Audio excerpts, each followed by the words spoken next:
What is up, everyone? Movie back again with another review, and this is going to be for the 2023 film Scream 6, and this is co-directed by Matt Bettinelli-Olpey and Tyler Gillett, and stars Melissa Barrera and Jenna Ortega. This tells the story of Ghostface's return, stalking the survivors of the last Scream movie, now in the Big Apple.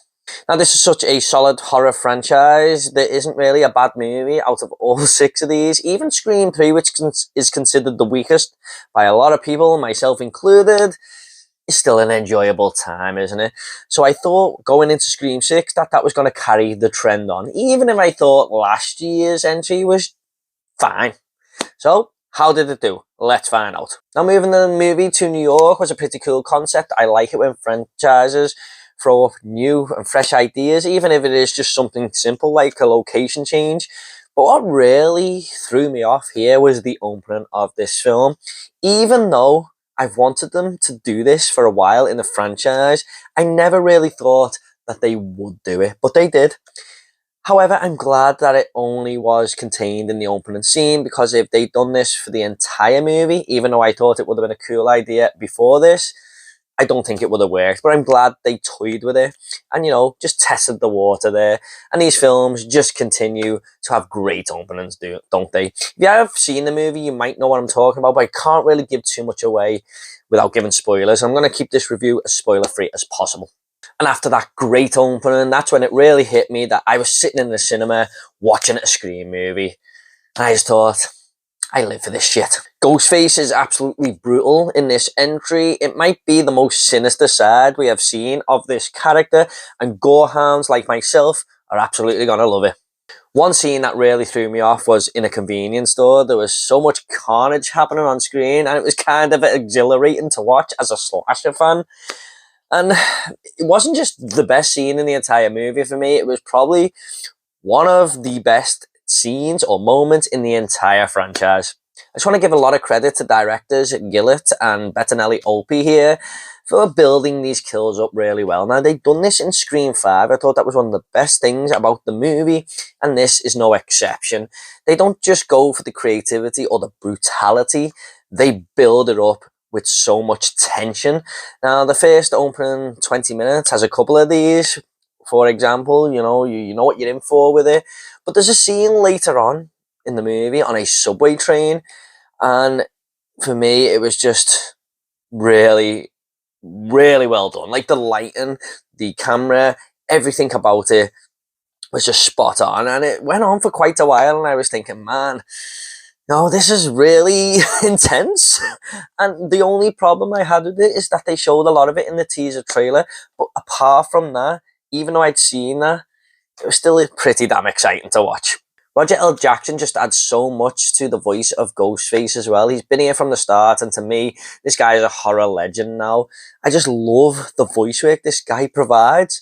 And I know Ghostface is played by so many different characters across these movies, but I do think it's important that before they are unveiled at the end of the films, to keep them all relatable, if you like, and make them feel the same, because at the end of the day, Ghostface is an icon, and he has to feel the same throughout the films, I think. And speaking of that, there are some incredible one-liners in this film. Some very fun quotes are thrown about here, not just by Ghostface, although he does provide the majority of them, but the other characters in this film as well are just coming out with them left, right, and centre. And it actually, even though it's a modern slasher movie, tried to give a bit of an 80s vibe there, with just so many of these lines of dialogue that you would find in that era. So it kind of doesn't forget what it is, and it just asks you to have fun with it. And by doing this, it doesn't forget its roots, basically. I mean, I laughed my ass off at some of the dark humour here, I did. But speaking of these characters, they really grew in this movie for me. This core four, as they're known. I was very, very happy to see them take centre stage. We have, unfortunately, had to leave Dewey behind now. Neve Campbell didn't appear in this film for things that I'm not going to get into. Most of you know the story anyway. But I was very, very happy with this core group of characters to take the franchise forward. And in this film, they did an excellent job. A lot more of personality is given to them as well. We already know them from Scream 5, so we don't really need to be introduced that much. Jasmine Savoy Brown was probably the most elevated character for me. She's like the new Randy of the group, and I really loved her in this movie. She was probably my favourite character of the four, to be honest. And Mason Gooden, Melissa Barrera and Jenna Ortega all provide great performances as well. It's a really solid group there, and honestly, I did not miss Neve Campbell one bit of Sydney Prescott here. Sorry, but it's the truth. And the bunch of new side characters thrown in there that we always get in these movies were fine. You know, they all done a job, apart from one guy who I'm very, very sorry I have to single out here. And his name is Josh Sagara. I watched him in the show She-Hulk, and I thought he was a pretty bad actor, I'm not going to lie. He was really taking me out of that show. And I thought maybe it was an intentional, because that show was so silly. And I was kind of nervous for this character going into this one after seeing him on the movie poster and stuff. And my God, he stands out like a sore thumb here again.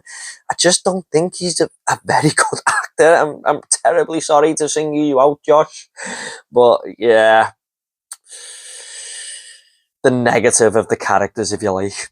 Now, every time we see a Scream movie, there are rules explained where the movie sort of parodies itself in the horror genre. Like in Scream 2, for example, we are explained the rules of sequels. It plays on it throughout the movie. In Scream 3, we are explained by Randy on the screen the rules of a trilogy. And in this movie, at one point, Mindy explains the rules of a sequel to a requel. And I had a really fun time watching her go through all these details and singling out all the other characters, why they're suspects and stuff. But it was sort of anything goes. So there aren't really any rules, and I was just thinking, well, what was the point of explaining it all then if anything goes? So yeah, a bit of a mixed opinion on that one. And there are some negatives here though, of course. One of them is something that happened in the last movie that carries on to this one. And that is when Melissa Barrera's character is talking to her father, Billy Loomis, in the mirror or in a reflection. I hated that about Scream 5. It was my biggest flaw with that movie, and they decide to carry it on here in certain scenes. Now, they do hint at something that could happen with Melissa Barrera's character in future and where her character could go, what path she might take. But it just doesn't sit right with me. This guy is a murderous asshole, and they're trying to make him out to not be a hero or someone to Melissa Barrera to look up to, but make him out to not be that bad of a character, and it just takes me out the movie completely. The script at times too can feel a little bit all over the place. Like when it tries to tie a lot of things together, it just can be a little hard to get your head around. Not that it's very hard to understand, but they just throw a lot at you, especially towards the end, and you're just got to work it out so quickly. I do think that this movie will become better on a rewatch for me, or even a third viewing where I can fully get it all. But it does feel like it's trying to do one too many things there at times. And for me, it just felt a tiny little bit too ambitious at times. And also the reveal in the third act was one of the weakest in the franchise. When you look forward to this throughout the movie and it's a little bit of a disappointment, I have to feel like it's a bit of a negative, really. So unfortunately, the third act isn't great in this movie after an explosively amazing first hour. There's also a certain location we go to in the middle of the film, and it just felt very silly to me and a little bit too cheesy, even though there's goofy one-liners being thrown about and it's trying to keep you in the slasher genre a little bit there. This just felt wrong, really, to me. I mean, I felt like this was where the movie was coming down a little notch. It just was too much, I feel, and again leaned into the script too much. We're trying to do too many things, if you like.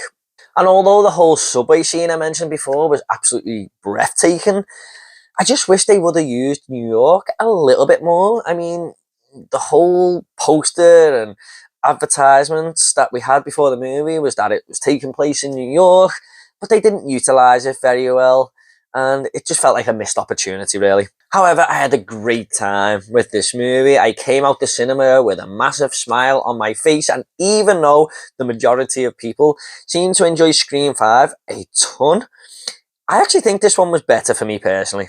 I'm just going to go ahead and rate this movie now. I'm going to give Scream 6 an 8 out of 10. Bring on Scream 7. Why not? I'll be up for it. Okay guys, at the end of these reviews I always like to leave a little fun fact. Now I know I didn't mention Kirby in this review, but yes, she did come back, Kirby from Scream 4, and she's done the job, she was fine. However, this is Hayden Pantiere's first acting credit in 5 years, which is mind-boggling to me because she seemed to be one of the biggest upcoming stars at one point. Okay guys, hope you all enjoyed this review. Please consider giving this video a like and subscribing to this channel. It will really help me out. And if you want to leave a comment about the Scream franchise or Scream 6, leave it down below and I'll try and get back to you all, I promise. Take it all easy guys. I'll see you all next video.